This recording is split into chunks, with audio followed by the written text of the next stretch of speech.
Of all the founding fathers, there was one who is particularly embraced by both conservatives and liberals, both of whom claim to carry forth the torch of his ideals.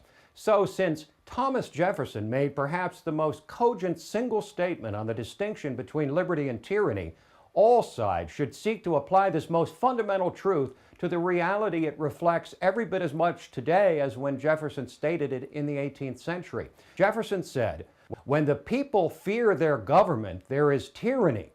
When the government fears the people, there is liberty." In a nation founded on liberty and the protection of the rights of individuals, it is when those protections start to erode and the people stand by and allow it that liberty gives way to tyranny. The administration of Richard Nixon used the most feared of all government agencies, the IRS, to intimidate and short-circuit his political enemies. There could hardly be a more despicable form of petty tyranny. Nixon became the only president in American history to resign. And now we have come face to face with the specter of a government that not only doubles down on what Nixon did in using the IRS as a sword against its enemies, but secretly spied on the nation's largest news organization, thus threatening the very First Amendment protection that has always been the last defense against tyranny, freedom of the press, which is the logical extension of freedom of speech. What to make of a government that threatens and intimidates those who disagree with them? How is that any different from the dictatorships that for time immemorial have all had one thing in common: the theft of individual liberty? Is this acceptable?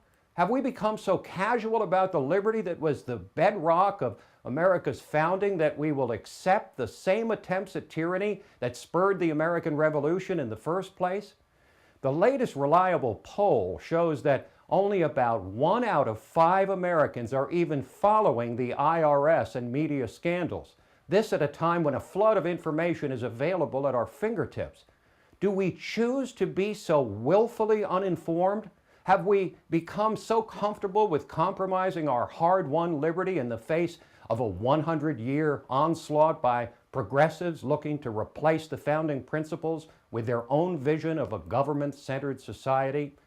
Do we no longer believe liberty is so important that we can get by just fine without it? And just how much liberty are we willing to give up? Will we stand by as the government openly violates our First Amendment rights of freedom of speech and freedom of the press and our Fourth Amendment rights preventing unwarranted search and seizure? It doesn't matter what party the thieves of liberty belong to. When we allow the government to violate our constitutional rights flagrantly and with impunity, that is an invitation to tyranny.